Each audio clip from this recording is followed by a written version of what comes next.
네, 출판기념회와 관련한 부분은 국회의 숙제인 것 같습니다. 국회가 이 문제를 어떻게 할 것이냐, 국회 안에서 논의를 하는 것이 맞을 것 같고요. 있는 제도를 가지고 지금 후보자에게 너무 과혹하게 밀어붙이는 것은 또 그것도 맞지 않다 이런 생각을 합니다. 질의를 들어가도록 하겠습니다. 제가 이제 계속 그 총리 후보자를 대상으로 해서 총리가 위원장 또는 공동위원장을 맡게 되는 위원회를 중심으로 질의를 좀 드리도록 하겠습니다. 기후위기 시대에 진정한 물관리 일원화가 필요하다라고 하는 건데요. 우리나라가 2018년에 문재인 정부 당시에 결단을 통해서 1993년부터 시작되었던 물관리 일원화를 1차 해내긴 했습니다. 1차 국가 통합 물관리를 이루어냈습니다. 그래서 환경부를 중심으로 해서 수량, 수질, 수생태계를 통합하는 일정 부분 국토부와 환경부의 통합은 이루어낸 바가 있습니다. 그런데 이제 현재의 구조는 이게 이제 진정한 물관리 일원화라고 보기에는 좀 미흡한 것이 여전히 생공용수는 환경부, 농업용수는 농림부, 산업용수는 산업통상자원부 등으로 여전히 소관이 나누어져 있고 기능도 제각기 하고 있습니다. 이러다 보니까 이제 그냥 물순환 주기에 큰 문제가 없을 때는 아무런 이상이 없을 때는 별 문제가 없습니다만 극심한 가뭄 같은 게 왔을 때 문제가 발생을 합니다. 먹는 물은 없는데 뭐 산업용수가 넘친다든지 하는 상황입니다. 이것이 지난 2022년에 광주 전남 지역에 극심한 가뭄이 발생해서 당시 식수원으로 사용하는 주암댐 저수율이 20% 수준까지로 떨어졌습니다. 그러니까 이제 광주하고 전남 11개 시군구는 조정급수를 실시하기도 했었는데요. 주암댐은 저수율이 20%대로 내려갔는데 그 근처에 있었던 보성강댐, 여기가 산업부 소관 발전용수입니다. 그리고 담양호, 요거는 이제 농업용수라서 농어촌 공사에서 관리를 하는데 여기는 각각의 용도에 따라 가지고 물이 어느 정도 있었습니다. 그러면 이게 통합 물관리가 가능했다라고 하면 수량과 수질을 파악한 상태에서 전체적으로 관리가 되고 있었다면 지금 먹는 물이 부족한 상태입니다. 생공업 용수가 부족하니까 이쪽으로 좀 돌립시다라고 하는 게 가능했을 텐데 이게 그 당시 좀 어려웠습니다. 이 주체가 분리되어 있다 보니까요. 그래서 그나마 워낙 다급한 상태여서 한수원하고 수자원공사가 협의를 해서 보성강댐 용수를 주암댐으로 공급을 해서 결국은 생공업 용수를 공급한 적이 있습니다.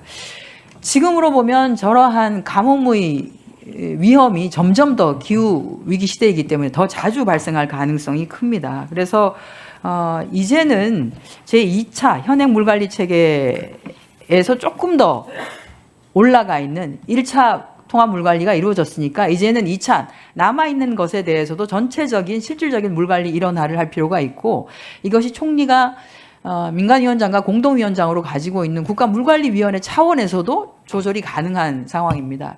현재 총리께서 별로 관심이 없으시고 현재는 그 국가물관리위원회 민간위원장이 역할을 하려고 하는데 아무런 조정이 잘 되지 않습니다. 그래서 이 부분에 대해서도 관심 가지고 총리가 되신다면 실질적으로 기후위기 시대에 적절하게 통합 물관리가 될 수 있도록 하는 것에 대해서 신경 써주시기 부탁합니다. 말씀드리고. 제가 답변 겸 질문 좀 답변을 위한 질문. 예. 혹시 저 세 가지 농림, 산자, 환경에 관련한 이거 종합 물관리에 지하수는 어디서 합니까? 지하수는 환경부에서 합니다.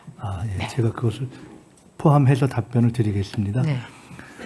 지금 말씀드린 통합 물관리의 필요가 당연히 존재하고 그에 대해서 제가 관심을 갖는 최근의 사안 중에 하나가 싱크홀입니다.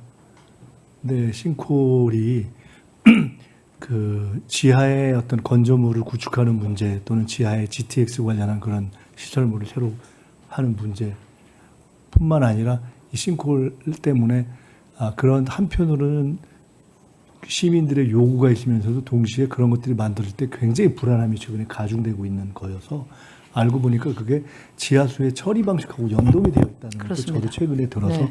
이게 굉장히 중요한 문제로구나 하고 생각을 했습니다. 그래서 이게 재난과도 관련이 있는 거여서 통상적으로 환경부에서 해왔던 물관리에 더한 지하수까지 포함해서 종합적인 물관리를 한번 조금 아마 그 지하수 그렇습니다. 부분은 종합 물관리에는 별로 영역에 없었던 그거는 이제 것이 아닌가 유출 싶습니다. 지하수가 되는 것이죠. 영역에 없었던 네네네. 것 같은데 그것까지 포함해서 될 수 있도록 검토를 하고 제가 위원장이 된다면 같이 체크하고 그때 꼭 한정희 의원님 모시고 이렇게 정부 측과 자담회를 한다든가 간담회 할 때 모시고 말씀 듣도록 하겠습니다. 네, 하나는 역시 마찬가지입니다. 우리가 OECD 국가 중에서도 최상위 수준으로 심각하게 자살률이 높은데요.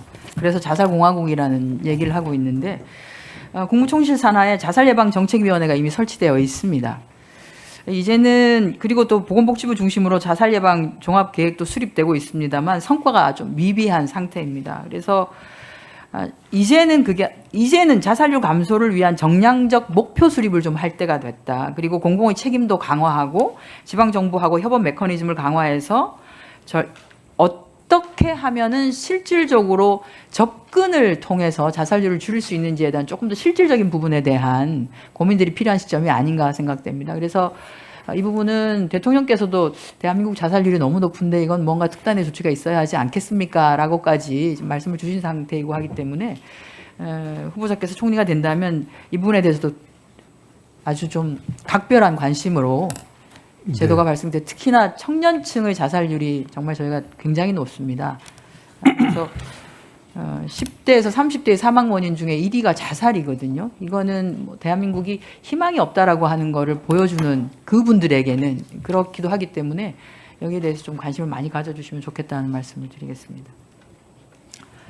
예. 네, 마치셨는가요? 예, 이 질문은 끝났습니다. 네. 그 다음 예. 질문까지 하고 그 다음 질문까지는 이게 조금 시간이 좀 짧긴 한데요. 그래도 하겠습니다. 급한 거여서.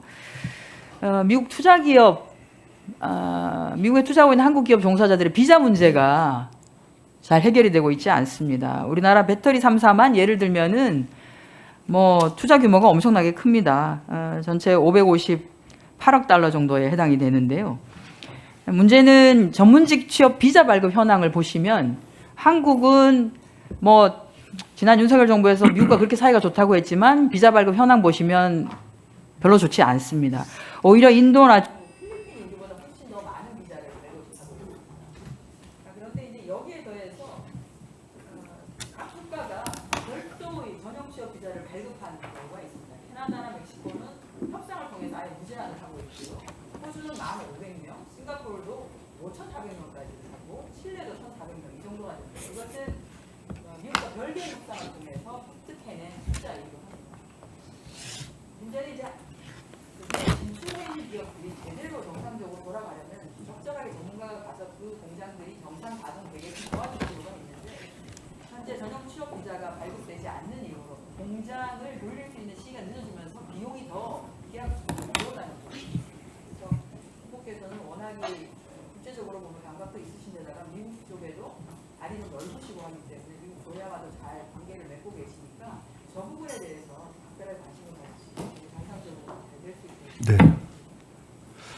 우선 자살 예방 간단히 말씀드리면 자살 예방, 마음 건강, 고독 또는 젊은 층의 정신 건강 이게 다 한 맥으로 통하는 새로운 현재 시대에서의 요구인데 이게 굉장히 필요한 것이고 관련된 사업 영역도 넓고 관심 있는 일자리도 많습니다.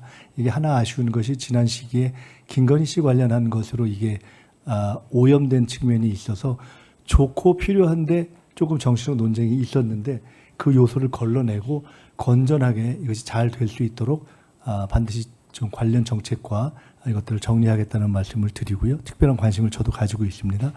비자 문제는 일반적으로도 그렇고 특히 한미 간의 관계에 있어서 매우 중요한 문제이기 때문에 저는 이번에 트럼프 대통령과의 관세 협상을 하는 과정에서 또는 그 이후의 후속 과정에서 비자 문제는 반드시 조금 더 우리가 성과를 만들어야 된다고 생각을 하고 있습니다. 특별히 비자가 일반적으로 양국 간의 관계의 어떤 얼마나 좋은가를 드러내는 지표이기도 하고 또 한편으로는 대한민국의 세계에서의 어떤 환대를 얼마나 받고 있는가를 간접 반영하는 지표인데 제가 어제 무슨 지표를 보니까 우리가 여권이 이렇게 통용되는 게 전 세계에서 2위인가 이래서 미국보다 높다는 걸 제가 봤습니다. 한국이 그만큼 전 세계에서 매력적인 나라가 된 거여서 그런 등등을 포함해서 저희들이 우리의 국력을 비자, 일자리에 연결할 수 있도록 미국과 특별히 반드시 제가 한번 성과를 내보겠습니다.